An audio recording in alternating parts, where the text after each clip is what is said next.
ইতিহাস গড়ার স্বপ্ন নিয়ে এএফসি নারী এশিয়ান কাপে যাচ্ছে বাংলাদেশ, কিন্তু মিশন অস্ট্রেলিয়া শুরুর আগে প্রশ্ন একটাই, লাল সবুজের মেয়েরা কি সত্যি প্রস্তুত?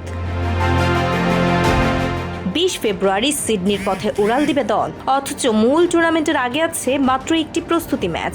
বি গ্রুপে 3রা মার্চ 9 বারের চ্যাম্পিয়ন চীনের বিপক্ষে শুরু, এরপর উত্তর কোরিয়া, শেষ ম্যাচ উজবেকিস্তান। প্রতিপক্ষ সবাই এশিয়ার পরাশক্তি।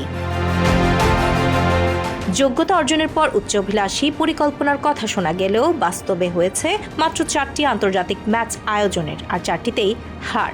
জাপানে ক্যাম্পের পরিকল্পনা ভেস্তে গেছে। ক্লাব ফুটবলে প্রতিযোগিতার মান নিয়ে উঠেছে প্রশ্ন। দীর্ঘ সময় কৃত্রিম টার্ফে খেলা, ম্যাচ ফিটনেস ও ধারাবাহিকতা নিয়েও শঙ্কা বাড়িয়েছে।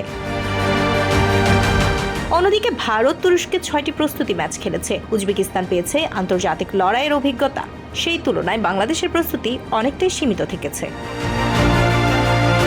তবু এই দলই ইতিহাস গড়ে মূল পর্বে জায়গা করেছে। অনিশ্চয়তা আছে, কিন্তু স্বপ্নও আছে। এখন প্রশ্ন, চ্যালেঞ্জের মুখে দাঁড়িয়ে আবারও কি বিস্ময় উপহার দেবে বাংলাদেশের মেয়েরা? Tanzila Twinkle, sports 24 BD.